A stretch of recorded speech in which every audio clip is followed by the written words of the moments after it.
Thank you for tuning in to another episode of Grieving Voices. Today, my guest is Karla Helbert. She is a licensed professional counselor, internationally certified yoga therapist, compassionate bereavement care provider, certified yoga instructor, certified hypnotherapist, Reiki practitioner, and an award winning author. Her life changed when her firstborn child died of a brain tumor in 2006. Karla's therapy practice has a focus on loss, grief, and bereavement, working in particular with those affected by trauma and traumatic death. She is also the author of Yoga for Grief and Loss, The Chakras in Grief and Trauma, and Finding Your Own Way to Grieve, a creative activity workbook for kids and teens on the autism spectrum. It's a mouthful. A lot. And and that's amazing because I often see that even for myself personally, grief can either crack us wide open and like Mhm.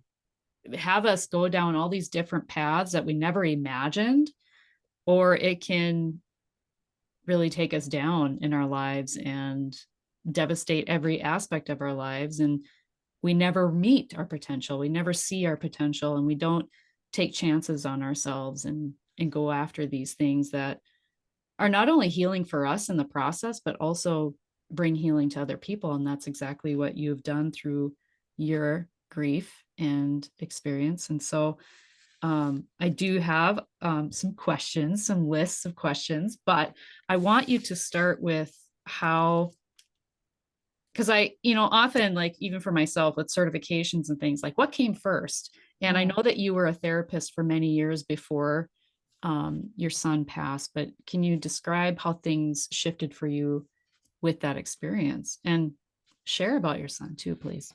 Yeah, sure. And when you were talking about, well, we can either be devastated or we can have this potential. There's like this huge spectrum, and you can be any place on the spectrum at all sorts of times. Because it's certainly, I mean, when your child dies, and there's lots of other catastrophic losses, but anytime you have trauma and grief intersecting, it can be really devastating. So there was a lot of devastation. And I will say, I think that I was really fortunate just being me. And I felt like I cannot turn away from this. Like I had to be in it, I had to feel it, and I had to do something with that energy. And I think that's a big part of it. And when I work with other people, or when you see situations where people are not growing in their grief or developing, because it is really a developmental process. And when you're not being nurtured and supported and having that really fertile ground where to put your roots down so that you can then grow, people often don't. And it's not always their fault. I hear like, oh, this is a choice. There are choices to be made, sure. But also when you're in a situation where you don't have the personal strength maybe to stand up and say, no, I'm not going to accept this notion that I'm supposed to be somewhere other than I am, or that I have to subscribe to the five stages, which, we don't really have to get into that, but is so permeated in our culture that we're supposed to somehow linearly follow these stages, and they're not linear at all. And I know you know that, and get to this place of acceptance. And that means so many different things to people. And also, people don't know. I didn't know. I took a whole semester long, I say that just makes me laugh, elective course in counseling and death and dying, grief and bereavement in grad school. And when it happened to me, I still was sitting there going, am I going through the stages like I'm supposed to? Am I fitting in am I grieving like I'm supposed to? And I just had this moment of like, why is there a supposed to? And that notion of acceptance at the end of the line makes some people just feel it's insulting, and like you're supposed to. There's no such thing as closure. There's no place where you're done with this. And if you can't uh understand that and integrate it and then stand in that truth for yourself and what it means, you often feel just squashed down. And if you are not behaving and responding like our culture says you should in grief, which is ridiculous, the expectations that are placed on grieving people, then you tend to just sort of keep it to yourself. And then you have these emotions like shame, and that increases your sense of isolation, and you don't share and you don't grow. And if you don't have access to support and help and the nurturing and the love and all those things that go along with appropriate and healthy development, then you might not reach those places. Like there's no, we hear a lot too right now in our world about post-traumatic growth. It's not a promise, and it's also not a contest. And I know I've done a lot of stuff, but it wasn't immediate. I mean, it took me a long time to sort of unfold that process. I was a therapist, and primarily, I mean, I was working in a private school with kids and teenagers with autism and other developmental disabilities, which were co-occurring with, lists of mental health diagnoses, but severe behavioral challenges. And I did that for a long time. And then my son died in 2006 of a brain tumor. He was a baby. And that was just the whole thing from the moment of the diagnosis through his illness and the surgeries and the treatments and his death. It was just horrific, and then he died. And I thought, because I had a lot of time, well, we had 5 months between the time we decided to withdraw treatment and then he went home, and we had amazing support from pediatric hospice. But I thought, oh, I'm going to handle this better because I've had all this time to get used to it. And I'm grateful for the time I had. I mean, I certainly know many people who do not have time, and it's just this sudden thing that happens and you're in immediate shock, and it's very difficult to even process. I had the opportunity to plan what I wanted for his funeral. I was able to be with him. I was able to have a lot of processing through those times. But when he died, like I had no idea like what it was going to be like. And I was plunged into this like really this depth of despair, and everything I thought was true about the universe and my belief system was just like shattered, and I did not know what to do or how to put it back together. And I started taking, because I, maintain my license and we need to have CEUs. I decided, well, I'm going to try to learn about grief. I'm going to try to learn how to figure this out for myself. It wasn't because I was going to be a grief therapist. And for me, support groups were incredibly helpful. I'm involved with the Miss Foundation, which we're a nonprofit organization that supports families after the death of a child. And I was fortunate enough to have had a group already here. A lot of people think that I started the chapter in Richmond, but I did not, where I live. And I went to the group every time they were meeting, and when the facilitator at the time found out I was a therapist, she wanted me to help her run the group. And at first I really didn't want to, because I was like, if I do that, I won't have space. But like 2 years in, I thought, I can do it. I've gotten so much help. I know I can do this. And so I did. And then from there, I started doing some groups with local hospices, and those people were asking me, do you have a private therapy practice so we can meet with you? And I did not. I was still working in private schools. But when my daughter, who was born 2 years after my son died, which is about when I started facilitating those groups, went to preschool, I had time. So that was like 4 years in that I actually started a part-time therapy practice and started writing some things as well. I mean, I've always written things, but for other people to read. Although I did keep a blog throughout his illness, and wrote a memoir, which has never been published. And I don't know that it will. I don't feel like I need to at this point. But I hear a lot of people feeling when they come to me that they're not doing enough, that they need to do something big. And really, like that whole idea of the tree and your roots, a lot of people, when they go through something like this, immediately want to just jump into this huge project, which is okay because you have a lot of energy to put into things. But it's also not giving you a chance to establish your own roots and see like what you need, And so some people can, like they can do both at the same time. but a lot of times it's just overwhelming. And for me, like it just sort of unfolded. It was not a plan. It wasn't a thing that I said I was going to do. And that's just how my journey has been. Although I will say the yoga piece of everything I do, I started my yoga teacher training before I was ever pregnant with him. And those skills really helped me through a lot of that journey.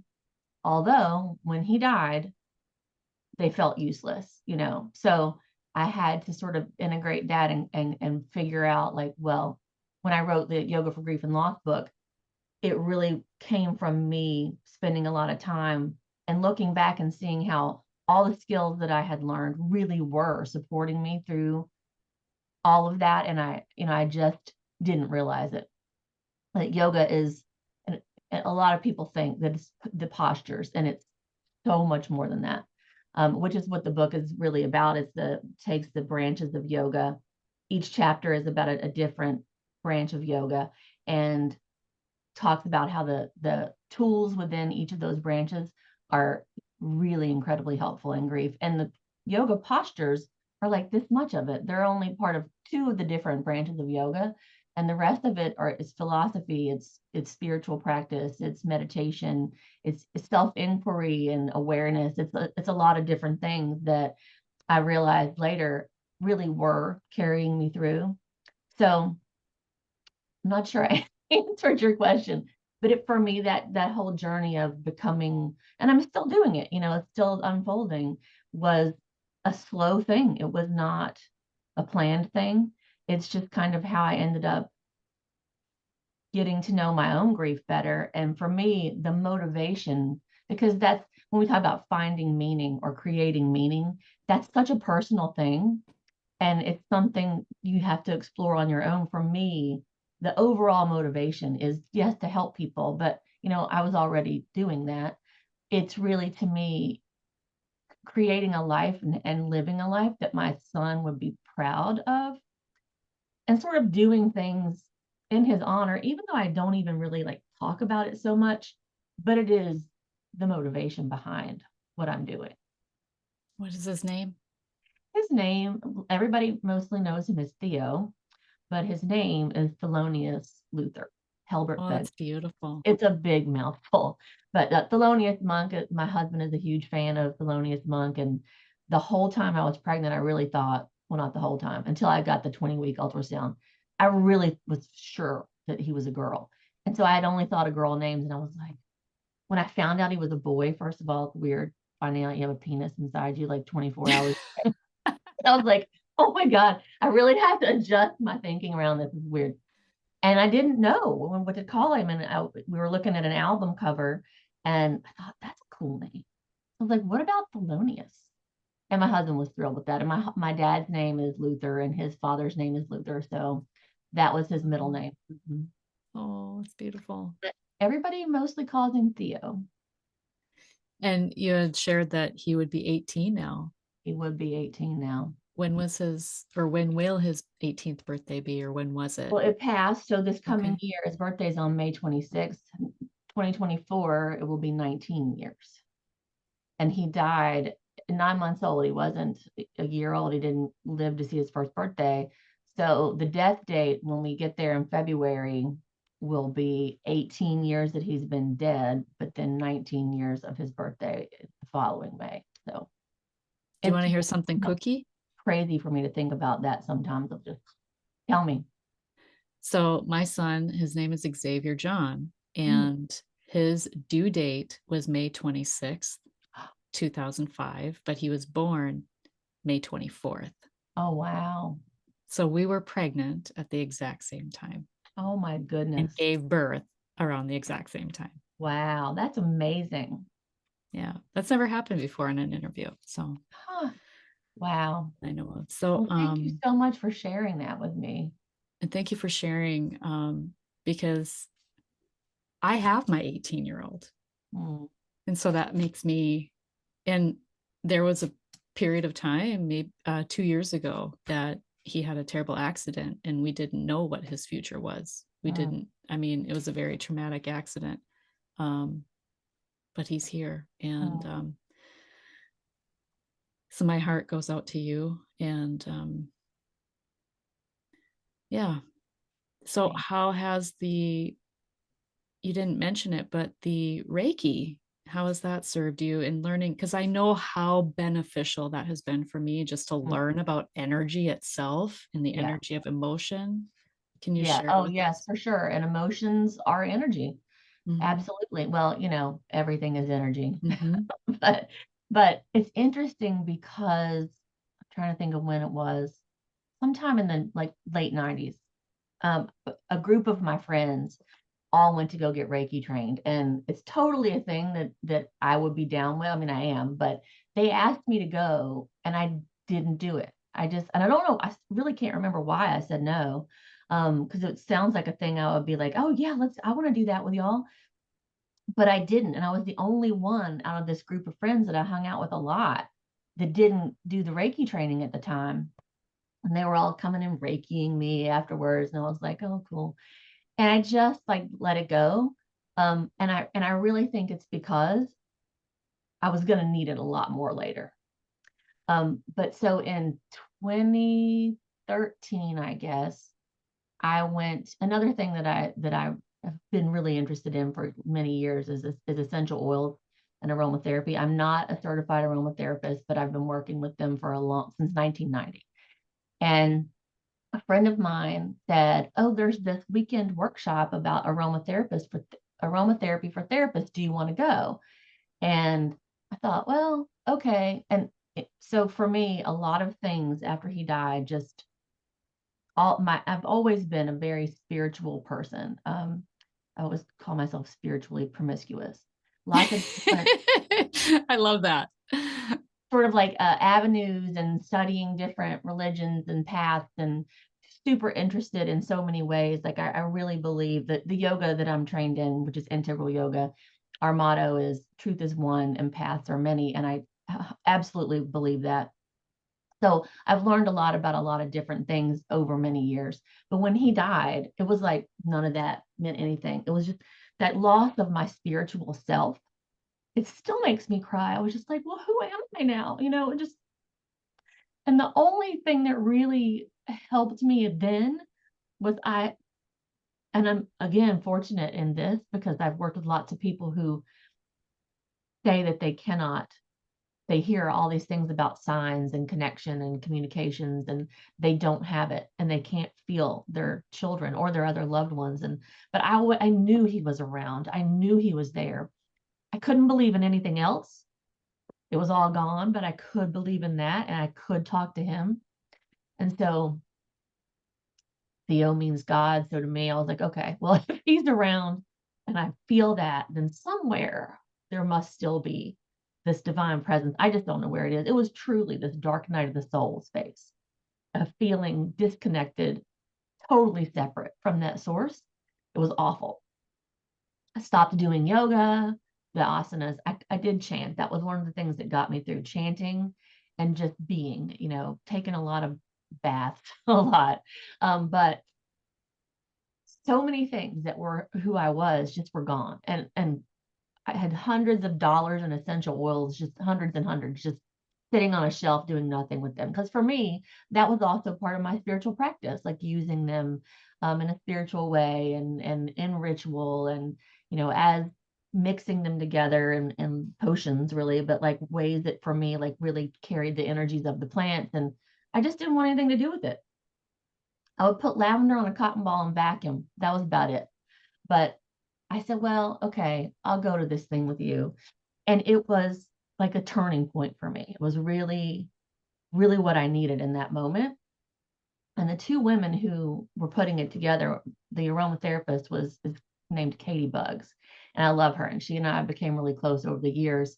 And she's become like a mentor. And the other woman, Barbara Davis, is a licensed therapist and also a Reiki master. And that's the first time I met her. And she became a really important person for me. And I thought, okay, it was funny because at that weekend workshop, mostly everybody there were like body workers and acupuncturists and massage therapists. Me and one other person were psychotherapists. And it was like, I don't even know if I'm in the right place, but we had to learn some certain acupressure points and work with the oils and work with people. And one person I was working with said, "Are you a Reiki person?" And I was like, "No." And she said, "Are you sure?" And I was like, "Well, I'm pretty sure." She said, "But I can feel the energy in your hands." And I said, "Oh, okay." And then I looked into it more after that and went to train with Barb Davis. And it really helped me regain a spiritual connection and a spiritual practice. And I think had I done it all those years ago with my friends, that wouldn't have happened. And I think something in me or something in the universe just knew the right time for this is going to be later. And so that was in 2014. I did my Reiki training, level 1, level 2, and worked with it on myself a lot and on some clients, but I didn't really like get into really using Reiki with a lot of other people until the pandemic, and did my Reiki master level in 2020, or maybe 2021. It might have been like right at the change of the year, and started working with it distantly in a way different way. I mean, for people who know about Reiki, I would use the Hansha Shonin and send it distantly, like just a prayer list, like I'm sending this to you and sending, but I didn't start working distantly with people really in sessions until the pandemic, when I was doing the master level and working with it in that way, because I really wasn't seeing people in person. And it was a profound experience. Um, and many people that I've worked with distantly have said, the feedback from them is even more powerful than what you get in person, which has been an interesting experience for me. Um, and then last year, I started teaching some people. I haven't done tons of it, but it is an incredibly powerful experience every time I do a Reiki training and the right people show up, the ones who are supposed to be there in that moment. And the groups are just so cohesive and they stay in touch. And it's just really interesting. But that part, I think that weekend was really, I know, because I could feel the difference, really profound. And then from there, the Reiki journey started. And I'm really grateful for it, because I think it wouldn't have been the same had I done it earlier. I can't know for sure, but Mhm. Well, and I had similar experience, although I did my Reiki master, I think 2019, mm, and then I did Karuna Holy Fire Reiki master.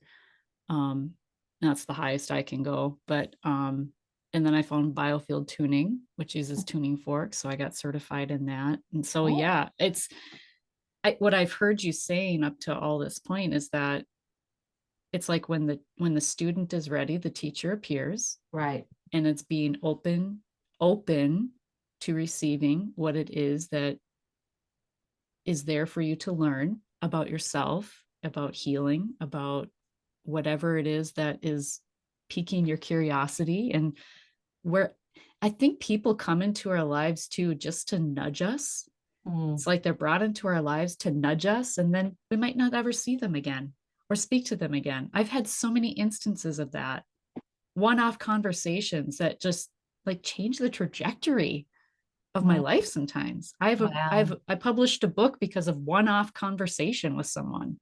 It's been bizarre. Interesting. Yeah, and I think the message that I want people to hear and what you were sharing is that to be open, really it's important to be open to support and be open to the nudges and to getting out of your comfort zone, because I think we can become very comfortable with our suffering too.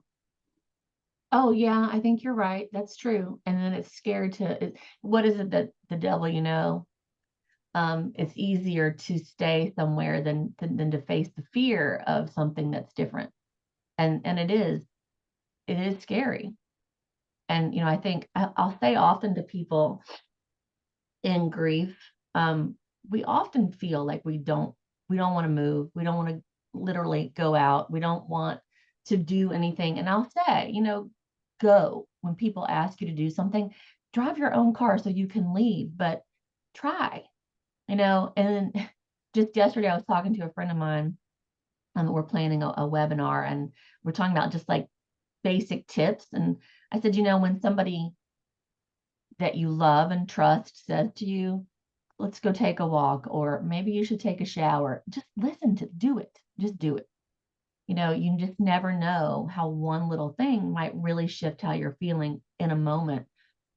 And sometimes just taking a shower can really like change how you're feeling, or going out and walking around the block and getting some sunlight. I mean, those things are so basic, but so important. And especially really early on when you're in those spaces of devastation, we often don't want to do anything. You don't care to take care of yourself. Like I talk a lot about self compassion and self care. And when you're in those places, you don't care to have compassion for yourself or take care of yourself. And so, really, you're right. Like that, just do it anyway. Like, just take this moment and listen when somebody gives you a little bit of a nudge, because you don't know how just this one little shift can change the energy of your emotion. Because, as we said before, emotions are energy.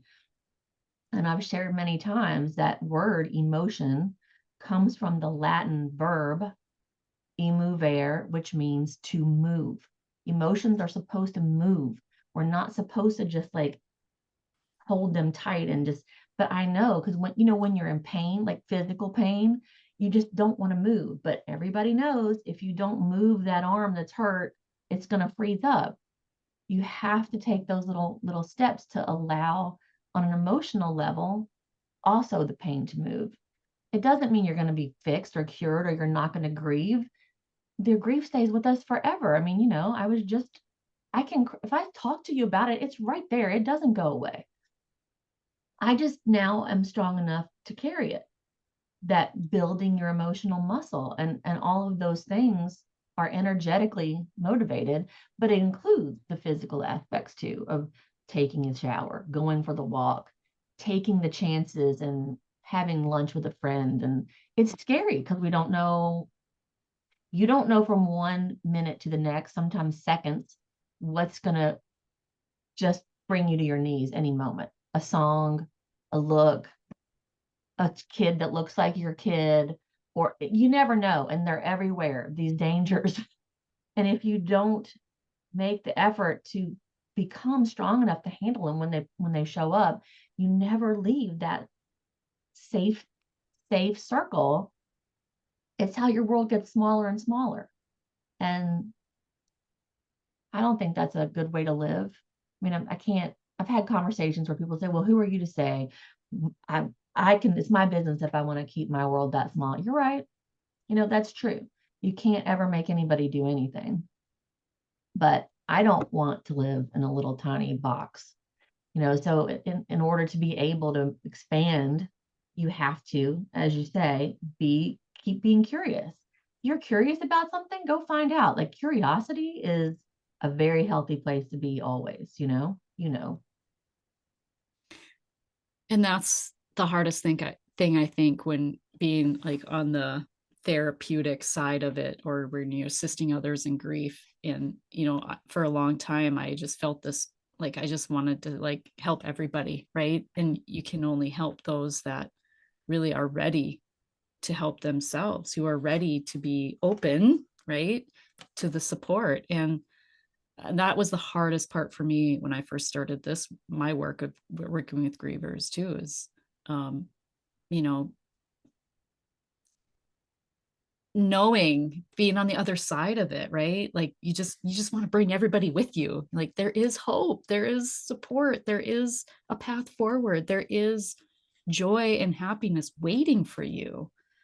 It's hard to believe sometimes. I mean, I remember Mm-hmm. vividly being in a space of thinking, okay, well, I'm never going to feel joy again. I guess that's all right. I mean, I've had little tiny bursts of, oh, I feel happy for a minute. That's okay. I mean, I had accepted that. That was weird when that first happened, but I'm never going to feel joy again. I mean, who knew? You can. It's not. And so, for me, the most profound thing was really real, and did not happen overnight, is being able to hold grief alongside other emotions. And Mm-hmm. it's hard to do because grief, especially traumatic grief, and so the trauma aspect of it really has to be worked on. Like, how do you deal with post-traumatic stress issues when they come up? Like, that's a different thing, learning how to calm your nervous system down and understand how it works. But the grief itself does not need to be healed. It's a normal and a natural response. And in the beginning, it is so overwhelming that it's impossible for other things to come in, it feels. But the more you learn how to carry it, the more then you're able to have that space for other things. It doesn't mean that this is going to go away. It doesn't. And then that not being afraid of it, learning that grief isn't your enemy, that was huge for me too. And I remember talking to a really good friend of mine. It was on one of the death anniversaries. And I was saying to her, I hate this so much. I hate this grief. I hate it. And she's like, you don't hate it. And I was like, yes, I do. No, you don't hate it. And I was like, oh, I totally do. And she said, no, you hate that he's dead. You don't hate the grief. I was like, okay, that is true. That's true. The grief is just there because he's dead. Like, of course it is. And so, like, that for me was another little turning point of really realizing, okay, I don't have to try to get rid of it. How can I, like, make friends with it a little bit? It's a constant companion, it's always here.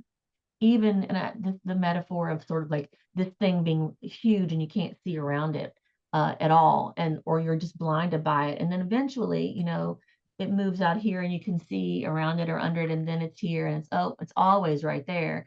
For me, it's like right here most of the time, and oh, I know you're there if I want to come get you. And then there's those days where it's like, oh, look, here I am. It's never like this for me anymore, and his grief isn't. And I really feel that the only thing that scares me, and it's the true for a lot of bereaved parents, is my living child. Then I don't know what will happen to me if she were to die before I die. I just hope she won't. But here I'm pretty confident that I can handle anything grief related that comes my way in regards to his death. I can handle it even if it's here. And it doesn't stay here very long. It's just like, okay, I know. And then it goes back here, but it's always part of me. And in the beginning, had you told me that, I'd be like, I don't want this. And I understand that completely. That impulse to protest and to push this away and to not have this be your reality is absolutely how you feel. And I get it. And you're right with when people are ready. And in this job, in my job, I know there's nothing I can do to help you. I can't fix this. Like, I can't fix the grief. I cannot change how you feel. I can offer you suggestions. I can be there with you, and it doesn't scare me. And so now, in a lot of ways, working with traumatically bereaved people, I'm not responsible for their healing. I can just be there with you in it. And I'm really good at that now. And I think a lot of people who do this work, including lots of therapists, are not comfortable in that discomfort. It's also a cultural issue. This is what's wrong with culture. Like, our culture is not comfortable in the face of other people's pain. They either like don't want to be seeing that, or they want the person that they care about to be who they used to be, which is also impossible. Or they want to fix it for them and take, like, when people say, oh, if I could just take this away from you, I would never want somebody to take my grief away from me. It's inextricably connected to my love for my child, and you're not taking my grief away. It's impossible anyway. But even early on, I knew that. Like, I had to feel it. But it is a developmental process and a journey. Like, nobody overnight just is like, okay, I'm ready to be healing now. I mean, and for me, I don't even really use that language, because I think the idea is that grief can be healed, and it doesn't need to be. And I'm never going to be healed from that. Trauma, relationship problems with other people that show up, physical issues a lot of times can be healed. All that's depending on what has happened. People's immune systems are depleted. People have autoimmune problems because of the extreme amount of stress that their bodies are under. And once you start dealing with the emotional piece and find the right physical support, that stuff can be healed, but the grief doesn't need to be. it's a learning process too. It's all of those things, growing, learning, developing, but I don't need to heal from it, you know. So, but I don't suggest other people use my words, but figuring that out was also huge because for several years I thought I needed to heal. And I tried and tried and tried and thought about it and wrote about it. And finally, when I started thinking about it in a different way, it was a relief to just be like, oh, thank God I don't have to heal from this because I'm not. I have a lot to reflect on that. Because it's like this, it is a constant wound, right? Like there's Mm, nothing ever that will bring your son back.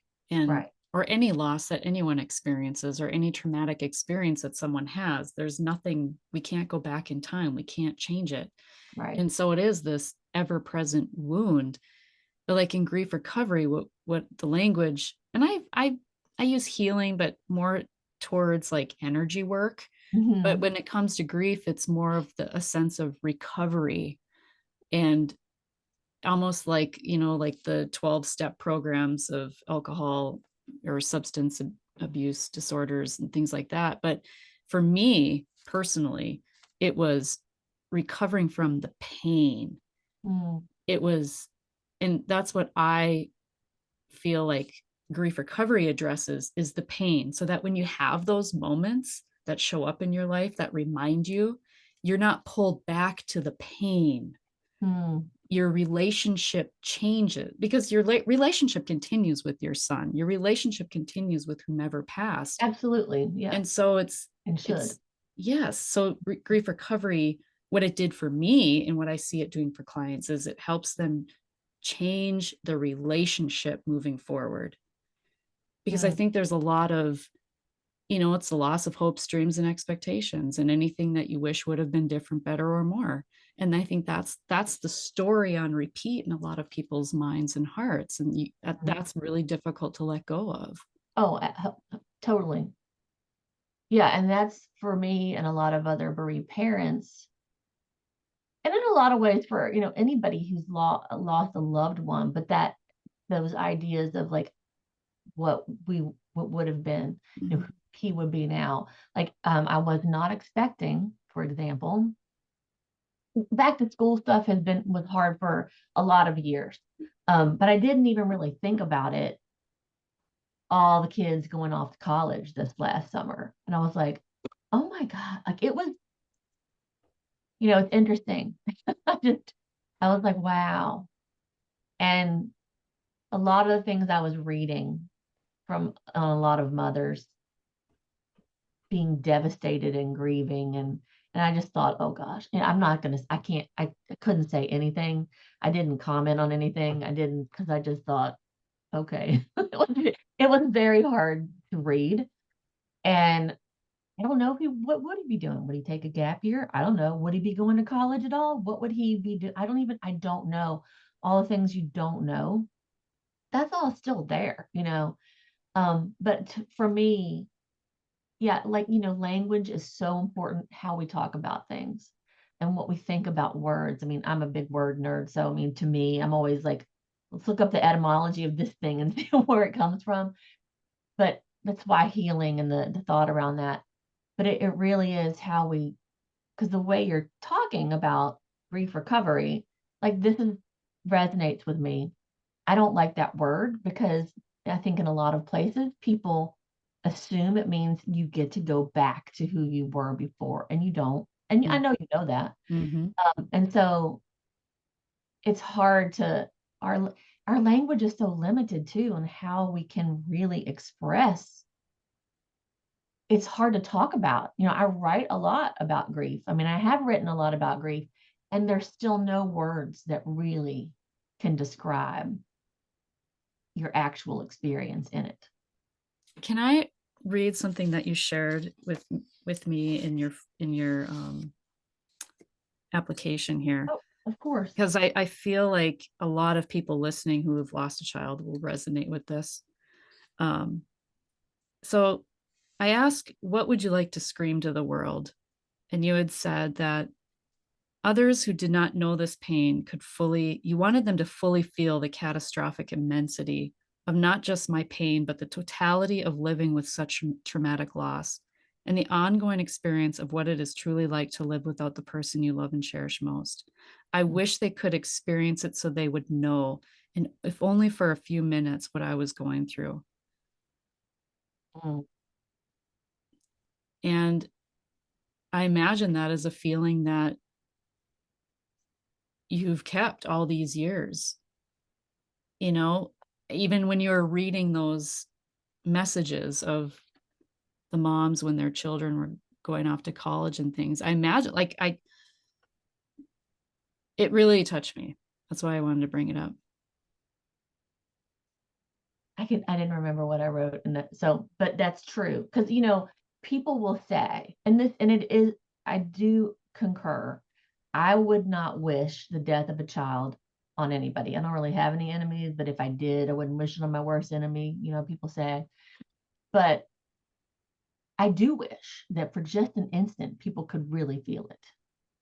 Because I don't think, and I know, so I also have this thing that I don't like it when people say I can't imagine, because human beings have the capacity to imagine anything. Like, we've imagined worlds that never existed, galaxies far, far away and all these things. And I think what it means when people say that is they don't want to imagine it because it's Mm-hmm. too scary. Because if Mm-hmm. you really, really, and I know you can never, if you've not experienced it, you cannot know what it's actually like. But people don't want to try to imagine. And I even had a conversation with my mom not too long ago, which was really interesting because she's one of the people who just have historically over this whole period difficult to talk about this with. And she's gotten so much better over the years. She's really like taken in a lot and I think learned and has I've seen her deal with grief with friends and other aspects, and she's gotten so much better at it. But she asked me something about how do you work with all these people's pain and how do you do that all the time every day? And I was trying to explain it, and this conversation went into the space of that because that was happening at that time. Everybody's children were going off to college, and I was talking about it. And she said to me, "Oh my God," she said, "Well, when you went off to school, I cried every day for months and months. It was awful. You just have no idea." And I was like, "Okay, now imagine I'm an only child. Imagine if you would never speak to me again, never see me, never hold me, never touch me, never hear my voice, never smell me." She said, "Just stop it. I don't want to hear that." And I was like, "Okay, see, this is what I'm talking about." And I just, I was at our house, I was making dinner, and I just went back. And it's interesting too. I like that. For me, that moment, if that had happened 15 years ago, I would not have been able to even talk to her. I would have had to leave. It was just so it's interesting. And I remember viscerally in those moments early on in grief, just wishing that people could feel how I felt just for a few seconds, even because grieving people, and I experienced it too, are so judged. It's like, yeah, you're tired of our grief. Oh my God, imagine having to do it every Mm-hmm. single second. We're sick of our shit too. Oh my God, we can't do anything about it. And then sort of that gets back to what you said earlier. It's a choice to do something. It's so hard. I have so much empathy and sympathy for people who are in those places. And I work with people who it's protracted. And it's just, okay, we just keep doing these things and then there might be a little shift, a little shift. And I had a woman once, it totally sticks out to me. Her son took his own life. She came in, she flopped on my sofa. She's just crying, crying, crying. And for like 20 minutes, all we did is she sat there and told me how she can't do this. And I said, "But you're doing it." "But I can't do it anymore." "But you're doing it." This went on. And we had a lot of conversations around, okay, what are your options? And killing herself, completely just like taking every drug and just staying high. And she didn't like any of those options because all of those had bad consequences. And I said, "Well, okay, we're doing it then." And then we shifted the conversation. We're talking about other things. And when she left, she was laughing about something. And we were just, we're having a great little time. And I said, I just want to point out to you This isn't to say that some great healing moment happened, but look at how differently you feel right now as opposed to how you felt just like an hour and a half ago. You know, that doesn't mean you won't have those moments again, but you got through it. And now we're in a different place totally. Just remember that, it can change. It can. And people just don't believe that often when you're in those places of just total pit darkness, but it can. You just highlighted a very important point, is that especially in those moments when you're sitting in it and you don't see a way out of it, you can't see the label from inside the jar. This is where you need support. You need someone else to light the way for you, Mm. to show you that you can shift your perspective in an instant. It is So many very people hard to don't have learn. that. Yeah. Right. And a lot of people don't have that. They don't have that help and support. And it's hard because a lot of times people who may not be the kind of person who would reach out and go find it are the ones who need it the most. I mean, you see this, people who are help seeking people just naturally be like, I need to go to a group, or I'm going to go find a therapist, or whatever. And now I've said a few times on different podcasts now, what is so helpful, even more, it's been almost 20 years, which seems like a long time, but it also seems really fast. Then, like, there was very little support. Now you can, and social media can be really devastating for Mm-hmm. people, and it can be really helpful, but there's so much more. And you need to be discerning because not every place that's supposedly helpful and supportive really is. And there can be a lot of toxicity, but this is where you knowing yourself and learning, having that self-awareness and starting to pay attention again to your own wisdom, you know, finding the places where you feel safe and comfortable. There's so many more out there now than there were even when I was going through it. I felt really alone. I mean, really thankful for the Miss Foundation and the group that was here. And that's one reason I've stayed so connected and still very much active with the foundation, is because it's what really helped save me. So having that support, and there's so many more options now, and that's really, really good. When I wrote that book, Yoga for Grief and Loss, well, when I actually the other book, the Finding Your Own Way to Grieve book, that's for kids on the spectrum, that came from a story that I wrote one of my clients. This is before my son, any of this happened with him. Um, this kid was a new kid to me. Both of his grandfathers had died, and one of those grandfathers was like his person. And there was nothing anywhere. I could find no resources. So I wrote him this little story that's at the beginning of that book that then turned into chapters because I couldn't find anything else. And now there's more support for people on the spectrum. There's more support for bereaved parents. So I remember finding there was one book that I found that was for bereaved parents at the time. And then there were a couple more, but there really weren't that many resources even for bereaved parents. There was nothing for siblings. So, and all of this has grown a lot over the last 15 years. And there's so much more out there. It's easier to find support than it was. But you have people that it's hard for them to reach out, which is why I say also to other people, don't stop reaching out to the grieving person. They may not come to lunch, keep asking them. And a lot of times what happens is this victim blaming kind of thing. Oh, well, she doesn't want to come, just let her sit there. It's part of it is just because they don't understand how grief is not a disability or a disorder, but it can be debilitating. And And when you've had trauma with it, you have all of that combined. It can be terrifying to walk out of your house. And they need support. You need the people who love you, who are going to keep coming back instead of getting annoyed with you because you're not getting over this.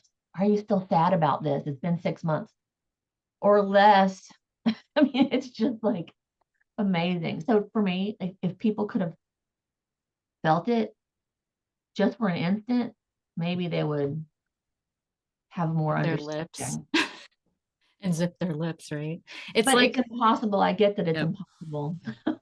It's like I equate it to society's response to grief to grievers, like 1,000 paper cuts. It's like every little comment, every little insinuation, every judgment, or every whatever it is, it's like just another little paper cut on a griever. And the thing is what this is why I started this podcast is like nobody has to die for you to be a griever, for you to grieve. Like I guarantee you these people that say this stuff, these unhelpful things, have a lost dream or have a less than loving relationship with a parent. I mean, we grieve, have a loss of career or finances. Um, Maybe they lost their home. Everything went up in flames. Like we all grieve something. We just forget. We Mm. forget. Yeah, well, maybe that forgetting, I don't know, because when you have these huge losses, catastrophic losses, you can't forget. And I don't know. I mean, maybe when people have those other kinds of grief and those other losses and they forget, they sort of think, well, I got over these things. I mean, and people equate these things together. They do. I mean, I've seen it. Like it's amazing. Oh, I know exactly how you feel Oh yeah. Mm-hmm. because my grandmother died, my dog died, my whatever died. I mean, it's like, and then My aunt's cousin's brother's sister. yes, whatever, I mean, it's just like, Trying to relate. In trying to relate, you're creating more harm. And yeah, yeah, totally. yeah. So, what is, I mean, we talked a lot about support and making sure that grievers seek support. And you talked about ways that you found support and what you looked for and what helped you. Um, but overall, what has your grief taught you? Mm.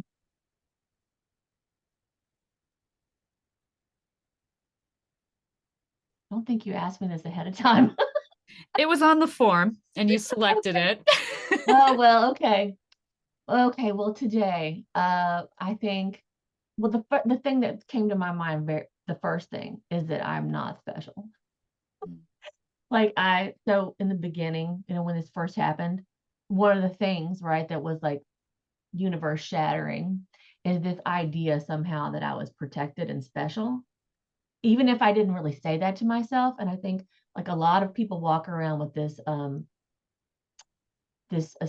assumption that they're exempt. They know bad things can happen, but somewhere they don't think it's going to happen to them. And I was just like, the why me, why? And then I just had this like thought, this was really early in. Well, why not? I mean, like, why not? Why not me? I'm no different than anybody else. I mean, I'm special. I'm just as special and I'm just as not special as anybody else. Uh, and I think it also has taught me, and that was really eye-opening. It was like, okay, what does that mean now? How do you navigate the world? And it's scary. How do you navigate the world when you know for sure these terrible things can happen? And I've had to learn how to balance that fear because it's still there. I mean, I know awful things can happen. So it's how do we balance that fear? And then at the same time, knowing that, and maybe it's the curiosity piece because I've always been like very curious and open to lots of things. It's like, well, if I know that, then how do you make the most of this moment that's happening now? Right now, as far as I can tell, and everything I can do, everybody that I love is safe, everybody is okay. Now, what do? We live in this moment. We live in this present moment as much as we can. We plan for what we can plan for, but you can't control everything. And that's been really hard. Like I've tried my best and I really have tried my best. Some people say that and I don't always try my best at everything. Try my best to try to be the kind of parent that I think I would be if I didn't have a dead child, but learning how to like let her go into the world. She's going to be 16 on her next birthday. Oh my God, she's going to drive a car. Like how it's ongoing. How do you balance this stuff? It's taught me how to be able to live a more balanced life, to let go of what I don't control or how to really surrender to things, had to learn how to surrender to that grief because it cannot control it. and then how to then take the steps to continue learning and growing. I mean, those are the things I've learned from my grief, for sure. I'm glad you touched on that with your daughter. Like, that fear of, Mm. I mean, you've lost one child, right? That fear never goes away, right? No, and I know many, many families who've lost more than one child. It happens a lot. And it's a real fear and a real possibility, so how do you live? And that's a thing I address with lots of parents that I work with who have living children. How do you live with this without being crazy, without being super controlling, letting them have, and have I made mistakes? I'm sure, I'm definitely not a perfect parent. I do feel I've tried my best to not control her and let her have experiences. Climbing trees, oh my God, I used to love to climb trees. Nobody paid any attention to me climbing the trees. I was so scared to let her climb trees, but I let her do it. Thank goodness she was not like a daredevil child. Really glad for that, but it was really hard. But I wanted her to have those experiences, and I'm going to have to let her drive a car at some point. That's worse than climbing trees because there's other people driving cars and on phones and drunk and drive, all these things. So it's just like, oh, it's terrifying and it's scary for non-bereaved parents. It So is. Yeah. yeah, it's a challenge. It's a challenge, and it's ongoing. I mean, there are times when it's harder than other times. So like that's a skill, right? So grief has taught me many skills to move through my days. I do have one question kind of on that topic. What would you say to parents? I have this belief system too that like a parent's anxiety can become their child's anxiety. How do you express that to parents in a loving, compassionate way, I don't know. I mean, I see it in my kid. I do. I mean, I see it in my child. And there's so much like nature or nurture, all these things. Like she's her own person.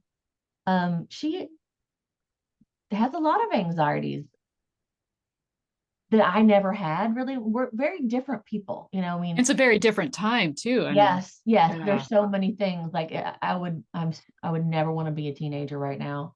It's just so scary, the world that they are living in. And so there's that. I mean, when they do active shooter drills at school, I mean, she's terrified.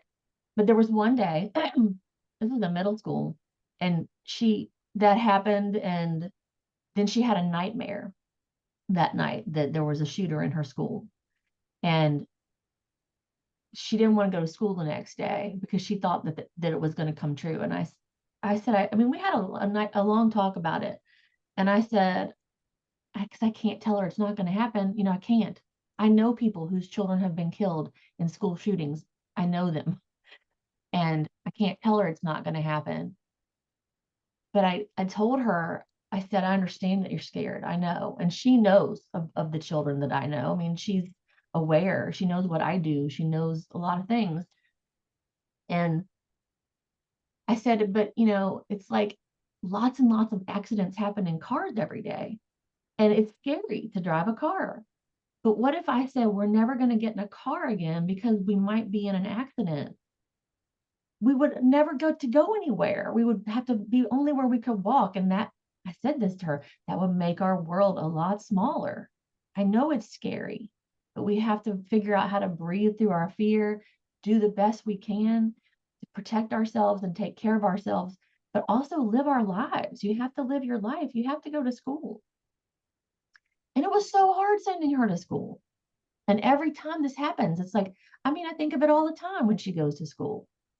But I don't know, there's not even a but. It's very, very difficult. She does have a lot of anxieties, and some of it is the world. I mean, the pandemic was horrible living through that as children, and teenagers, and what that has done. And we were terrified during the pandemic for her to catch it, like all of these things. And when she was a child, I mean, I know when I was pregnant, I was terrified. I mean, there's only so much you can control. And even in terms of like what anxieties rub off on her, I'm not even talked about my husband's fears,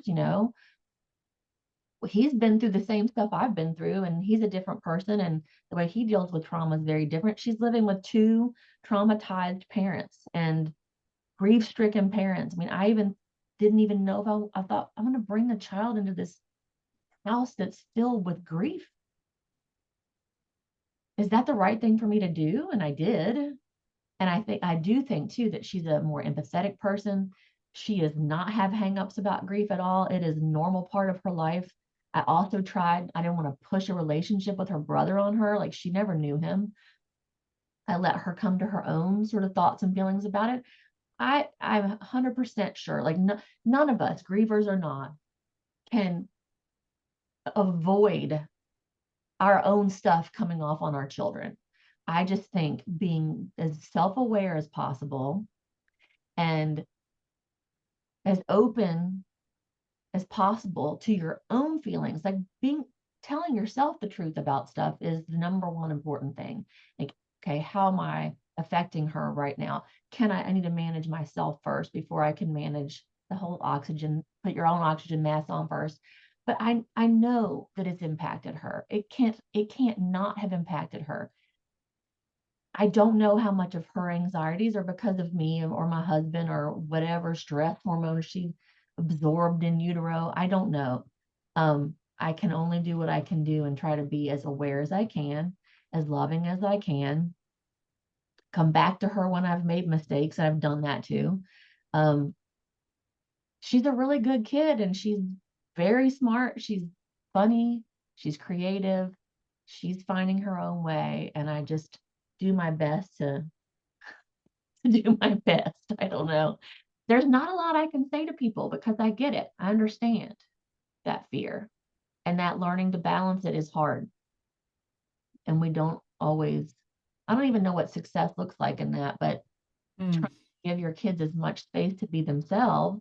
And we're guiding all the time, and once she's an adult, to get out of the way and let her live her life. I mean, I've always thought like our job as parents is for them to not need us later, hopefully, right? For her to be able to be on her own and a contributing adult in society and be as happy as she can be, as content as she can be with who she is. I mean, I hope that I've done that. But I think It's some of that is unavoidable. And to piggyback on that, I think the best way we can do that is, like you said, have a self-awareness about ourselves and sweep our own doorstep and Yeah, look do at your own work. ourselves. Yes, Do your own work. I mean, that's really important it's because if you beautiful. don't, if you're not aware, then nothing can change. Like, that is the first part, self-awareness, that something needs to change or else it never changes. It's a great way to end this podcast, I Mm, think. thank you Thank so you so much, much. Victoria. Yes, thank you. And I'm going to put links to the books, to your everything in the show notes, but where can people find you if they'd like to connect with you and work with Oh, you? for sure. My website is the best place, and you can always, any of the contact forms come straight to my email. Oh, also, I'm not sure when this is going to air, but we're a friend of mine, Ann Moss Rogers, who's also a bereaved parent. Her story is very different from mine. We're doing a free webinar for bereaved parents on December 5th, and that is going to be from 5:30 to 7. Um, Eastern? time. Yeah. And that information is also on my website. And you can just click there. It's free, but you do need to register just to get the link and everything. Um, I think that'll be a really helpful thing for people. Uh, But this yeah, my website is just my name. It's www.karlahelbert.com. It's Karla with a K.